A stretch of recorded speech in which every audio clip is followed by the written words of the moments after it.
Oh, it's basically out here, and we're back on Wonders of Sodor. Uh, so I want to talk about a patch that is coming on Monday, as I'm not here on Monday or won't be near my PlayStation. I record this now. So on Thursday the 23rd, patch notes was released for Thomas. And it will come Monday at 10 AM.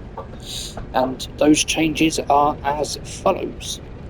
Adjusted frequency of this is under the gameplay and services tab. Adjusted frequency of red signals. Added new checkpoints after cutscenes in several scenarios. Added a tooltip explaining the accelerator. I am going to be speeding in a minute. Naughty. Moved stopping points on Jack Frost scenario to reduce spad risks at red signals.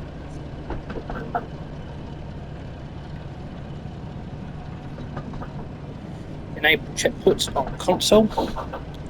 Fixed an issue causing the live map to intermittently freeze. Fixed an issue causing the left stick on the controllers to stop working.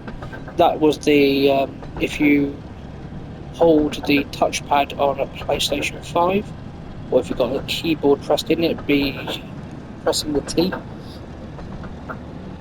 and the camera wouldn't move. But that's fixed. Remove checkpoints that cause players to derail upon coupling in several scenarios. Change signal behaviour so that players are slowed down when approaching red signals to prevent derailing at excessive speeds.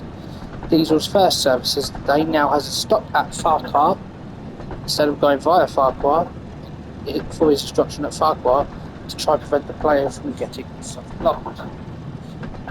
James' first service with the tanker wagons and his return service with them have been updated to ensure that spads do not happen unexpectedly.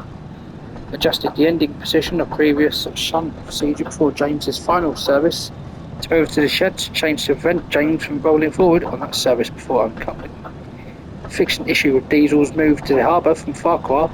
The stop can now pass through without failing, enabling the player to reverse to the marker. Fixed an issue with throttle incorrectly invoking and revoking when pausing. Fixed an issue in Emily and the Express where the first narrator line would sometimes not display correctly. Fixed an issue where services involving the turntable would sometimes fail the player. Fixed a wrong shunt signal during Gordon's 7:29 service. Fixed challenges not updating for Thomas after completing Thomas and Gordon. Final stop at objectives now allow the player to reverse if they do not spad and complete the objective as expected. Knapford Yard replaced with Knapford in both departure and arrival locations to allow the destination to be displayed in these circumstances. Corrected the spelling of the words chuckled in the subtitles for Percy's driver during Jack Frost. Various fixes to several typos in scenario subtitles. Now this is under locos and characters. Updated all formations using the Express coach red and green variants to fix an issue where the brake coach was flipped the wrong way. Fixed the fat controller being too blurry in some scenarios. Fixed wheel moving after cars come to a stop. Fixed an issue where Emily's facial expressions were not being updated correctly. Fixed an issue where green flickering was appearing on trains. Fixed an issue where Gordon was still producing smoke despite being broken down. Fixed the reverses of some locos not animated correctly. Fixed express coach formation so that the last coach is placed the correct way. Moved formations larger than 5 trucks/vans plus brake van as Percy was incapable of pulling the soft gear. Moved flat controllers speaking animation. Route and environment. Adjusted and improved lighting along several tunnels, mainly Henry's Tunnel. Adjusted the fog levels at Vickerstown. Adjusted turntables to remove the gap between rails. Adjusted signals around the tunnel south of Vickerstown near Kildane to make them more visible. Fixed various rail joint rendering issues. Fixed areas of missing collision on the far map platform. Fixed issues with rocks and buildings popping on screen when loading. Fixed an issue where you can fall through a gap in the floor by the turntable. Fixed an issue where a scenario start marker for Thomas Goes Fishing was clipping with Ellsbridge Station.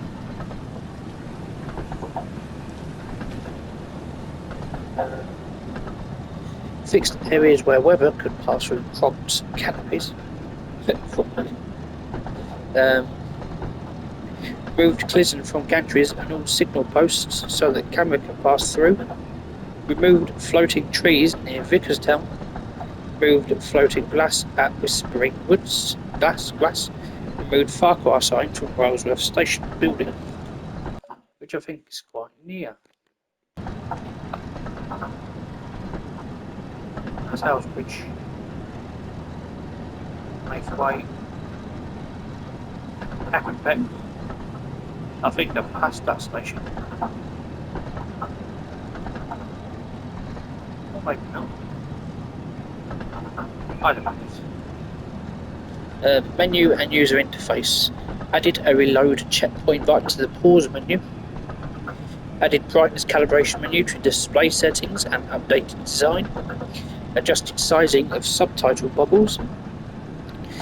Adjusted the height of the hitbox for the navigation bar slightly to allow for hovering Whispering Woods when zoomed out easier. Moved the UI navigation buttons to the top. Updated the Dovetail Live News UI. Updated the map legend to include an explanation for the red exclamation mark. Updated the cursor on the main map so it is more visible. Updated visuals for the Percy poster so it fits the menu thumbnail. Updated credits with more names. Yep, I need to look at that one. That doesn't. Updated station markers so that they point accurately. Fixed posters not unlocking after completing Tier 1 challenges. Fixed an issue where players were stuck in the profile selection menu. Fixed an issue where if you signed up to a new Dovetail Live account it wouldn't complete challenges. Fixed an issue with the HUD not updating based on the HUD type in the settings. Good. Fixed an issue with the photo mode staying visible when replaying a service. Fixed an issue with the news not showing up on the news section of the main menu.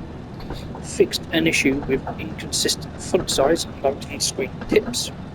Fixed the HUD type options to correctly move and open parts of the HUD when changed.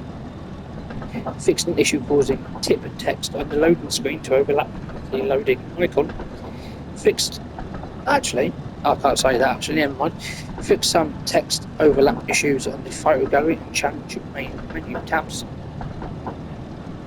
Fixed the icon switching to mouse and keyboards when flicking controller input. Fixed blurry walk around icon. Fixed inconsistent font and fixed door symbol. Removed next scenario option when the player fails a scenario.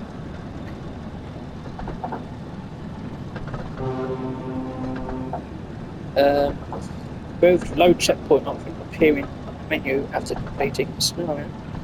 Removed various unused UI settings including next speed limit HUD, next signal marker HUD, references to AWS and PZB, really, and returned to timetable option from UI, AWS and PZB on this, yeah, funny. Audio. Emily should now produce sound when coupling to the Red Branch coaches. Fix some incorrect footstep sounds. Settings and controls. Update default controller settings so the track rumble vibration is off by default. Fixed an issue with photo mode, whether preset not working. Fixed contact signal and keyboard input not working as expected. So then they basically thank everybody for their feedback and support, and that is a wonderful community, and it's fantastic to see people enjoying the game. So after this update coming next week, there will be future patches and updates to the game alongside further changes based on our feedback. Our next patch will include key improvements and new features including Explore mode improvements, updates to help make the visibility and functions of Explore mode easier to understand. So yes, that's the patch notes.